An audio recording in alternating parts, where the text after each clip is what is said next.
सत्य, प्रश्न आणि सर्वसामान्य जनतेचा आवाज म्हणजे लोकशाही माझा SP न्यूज इंडिया आणि मी संभाजी पवार। अतिवृष्टीमुळे साकोरी जामदरी रस्त्यावर पाणीच पाणी, नागरिकांची गैरसोय। अशोक कानडे यांनी थेट बावनकुळेंनाच फोन लावला। नमस्कार, मी संभाजी पगार आणि लोकशाही माझा SP न्यूज इंडियाच्या विशेष बुलेटिनमध्ये आपलं स्वागत आहे। गेले काही दिवस नांदगाव मतदारसंघातील असलेल्या साकोरी गावातील नागरिकांना मोठ्या गैरसोयीला सामोरे जावे लागत आहे। अतिवृष्टीमुळे साकोरी जामदरी रस्त्यावर प्रचंड पाणी साचले आहे। हा रस्ता पूर्णपणे जलमय झाला असून स्थानिक नागरिकांना यामुळे जीव धोक्यात घालूनच हा रस्ता ओलांडावा लागत आहे। या अडचणीमुळे त्रस्त झालेले साकोरी गावचे रहिवासी अशोक कानडे यांनी थेट भाजप नेते चंद्रशेखर बावनकुळे यांना फोन लावून आपली कैफियत मांडली। त्यांनी या समस्येवर तातडीने तोडगा काढण्याची मागणी केली आहे। विशेष म्हणजे आपल्याच मतदारसंघातील नागरिकांना इतका त्रास होत असताना नांदगावचे आमदार नेमके कुठे आहेत असा सवाल लोकशाही धडक मोर्चाचे संस्थापक अध्यक्ष शेखरदादा पगार यांनी उपस्थित केला। लवकर न्याय न मिळाल्यास एक तीव्र आंदोलन छेडण्याचा इशारा देखील शेखर पगार यांनी दिला।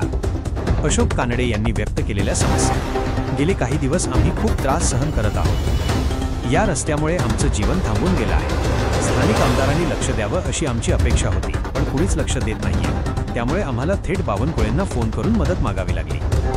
नागरिकांमध्ये सध्या मोठा रोष दिसत आहे। आपल्या लोकप्रतिनिधींनी याकडे वेळीच लक्ष दिले नाही तर भविष्यात मोठे आंदोलन छेडू असा इशाराही नागरिक देत आहेत। यावर स्थानिक प्रशासन आणि लोकप्रतिनिधी काय पाऊल उचलतात हे पाहणं महत्त्वाचं ठरणार आहे। अशाच ताज्या व जलद बातम्या पाहण्यासाठी बघत रहा लोकशाही माझा SP न्यूज इंडिया।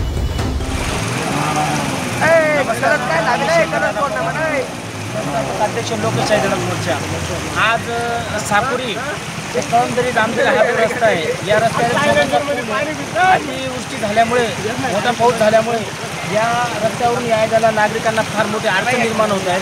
इथले जे काही कार्यकर्ते आहेत, अशोक कानडे यांनी स्वतः भारतीय जनता पार्टीचे जे काही चंद्रशेखर बावनकुळे यांच्याशी संपर्क केला की याच्यामुळे अक्षरशः जीवितात सुद्धा धोका निर्माण होऊ शकतो। तात्काळ तुम्ही तहसीलदार आणि नायब तहसीलदारांना पाठवा अशी विनंती केली, परंतु अजूनपर्यंत प्रशासनातला कुठलाही अधिकारी इथं आला नाही। जर कुठल्याही नागरिकाला जीवितात धोका झाला त्याला सर्वस्वी जबाबदार इथलं शासन आणि प्रशासन असेल।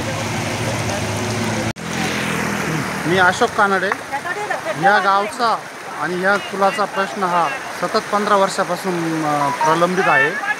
दरवर्षी 5-6 पूर येतच असतात आणि आज तर खूपच अतिवृष्टी झाली, त्यामुळे रात्री 3 वाजेपासून जामदरी कळमदरी साकोरी या रोडचा संपर्क तुटला आहे। याकडे त्वरित प्रशासनानं लक्ष दिलं पाहिजे दादा। आणि गावात पिकांचे बी भरपूर नुकसान झाले, पूर्ण 100% पीक जमीनदोस्त झालेले आहे। त्याबद्दल प्रशासनानं लक्ष देणं गरजेचं आहे। तसं मी सकाळीच माननीय बावनकुळे साहेबांना फोन केला होता, त्यांनी तहसीलदार साहेबांशी कॉन्टॅक्ट केला। तहसीलदार साहेब हायकोर्टात आहे म्हणे आज तारीख असल्या कारणाने, तर ते बोलले आहे तर मी नायब तहसीलदार आणि तलाठी तात्यांना पाठवतो आहे। अद्याप अजून स्कीम काही आलेली नाही पंचनाम्यासाठी।